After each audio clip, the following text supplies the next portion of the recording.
अभी जो है योग का दूसरा अंग नियम, उसका जो अंतिम उपांग है ईश्वर प्रणिधान। तो क्रिया योग का अंतिम जो है ईश्वर प्रणिधान। तो ईश्वर प्रणिधान के बारे में, ईश्वर के बारे में, ईश्वर कौन है इसके बारे में बोला गया है।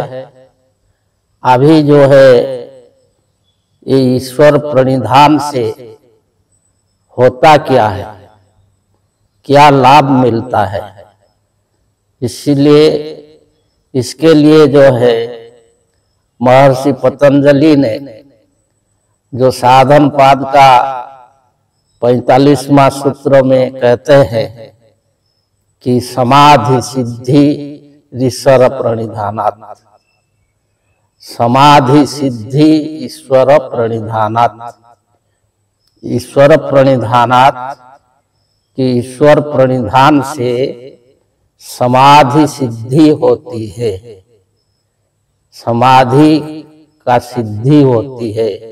अर्थात समाधि जो साधक है वो समाधिस्थ हो करके जो सच्चिदानंद स्वरूप को, अपना स्वरूप को प्राप्त करता है। तो समाधि का मतलब क्या है? समाधि का मतलब है जहां पर, जिस अवस्था में सारे आधि जो समान रूप में स्थिर हो जाते हैं, उसको समाधि बोला जाता है। आधि 3 प्रकार का है, जो है जो आधि भौतिक, आधि दैविक और आधि आत्मिक, आध्यात्मिक। तो वो जो 3 है, आधि भौतिक है। तो भौतिक का मतलब है भूत संबंधी। भूत का मतलब जो डराने वाला भूत नहीं है। भूत शब्द जो है इसका अर्थ है प्राणी, अर्थात ये सारे जीव जगत, ये जीव जगत को ही भूत बोला जाता है। और ऐसे जो पृथ्वी आप तेज वायु आकाश, इसको पंच महाभूत बोला जाता है। तो ये जो भौतिक मतलब ये सारे जीव जगत में जो मानव अपने को एक जीव समझ करके और एक जो है अपने को छोटा समझ करके और दुखी, दरिद्र, रोगी, पापी, हम जो है हमारे द्वारा कुछ होगा नहीं, हम रोगी है, दुखी है, हम मर जाएंगे। तो यही जो भावना उसका मन में रहता है वो है भौतिक भावना, अर्थात जीव भावना।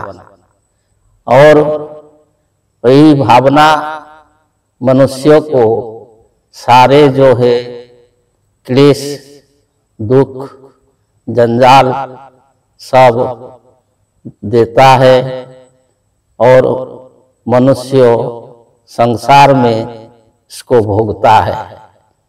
और आधि दैविक का मतलब जो है अग्नि है, जल है, वायु है, तो ये सब जो है ये सृष्टि को चलाते हैं कि पानी जितना बारिश होने से अच्छा से खेती होगी और अच्छा से जल मिलेगा तो मनुष्य सुखी होगा। लेकिन अगर बाढ़ आ जाता है, तूफान आ जाता है, तो मनुष्य दुखी होता है और बहुत सारे दुख उठाता है। उसका जो घर द्वार सब नष्ट हो जाता है। तो ऐसे भौतिक जो दैविक जो बोला जाता है कि दैविक सुख भी होता है, दैविक दुख भी होता है, भौतिक सुख भी होता है, भौतिक दुख भी होता है। और ऐसे आध्यात्मिक कि आत्मा अधिकृत कि खुद का, निज का, वही जो हम बोल रहे थे कि हम जो है एक जो छोटा सा प्राणी है, हमारे द्वारा कुछ होगा नहीं और हम दुखी हैं, रोगी हैं। हमारा जो ऐसे भी जो कर्मकांडी लोग जो है ऐसे भी मंत्र सिखाए हैं कि पापोहं पाप कर्माहं पापात्मा पाप संभवो त्राहि मां पुनरिकाख्यो सर्व पाप हरो हरि। ये भी जपते हैं, लेकिन इसका अर्थ कोई नहीं समझते हैं। इसका अर्थ अगर समझ जाएंगे तो चौंक जाएंगे। इस मंत्र में बोला जाता है पापो हम पापी हैं, पाप कर्मा हम सब समय पाप कर्म ही करते हैं। पापात्मा हमारी आत्मा भी पापी है। और पाप संभवो, संभव माने उत्पन्न जन्म, हमारा जन्म जो है वो भी पाप से हुआ है।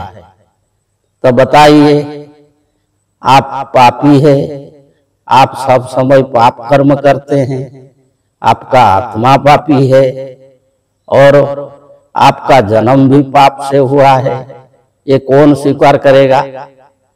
लेकिन ये संस्कृत में लिखा हुआ है तो संस्कृत तो लोग जानते नहीं, जैसे सिखा दिए हैं पुरोहित लोग ऐसे ही बोल रहे हैं।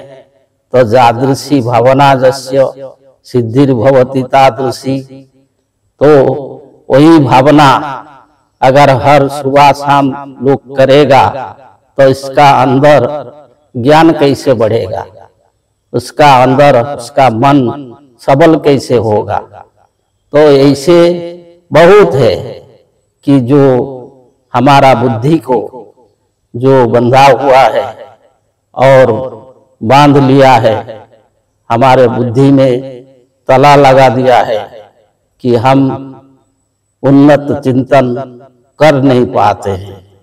तो इसलिए वो जो आधि भौतिक, आधि दैविक और आध्यात्मिक, ये जो आधि है, ये सब आधि जिस अवस्था में जहाँ पर सम रूप में जो है स्थिर हो जाते हैं और जो साधक अपने सच्चा स्वरूप को और अपना सच्चिदानंद स्वरूप को प्राप्त करता है कि हम कौन है जान जाता है, ईश्वर कौन है, हम कौन है, उसका भेद खुल जाता है और सारे रहस्य का भेद खुल जाता है और तत्व से सब समझ करके वो सच्चा सुख, शांति और आनंद को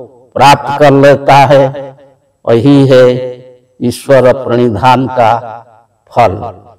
तो इसलिए इस सूत्र में बताया गया कि समाधि सिद्धि ईश्वर प्रणिधानात्, ईश्वर प्रणिधान से समाधि सिद्धि होती है। जय जय।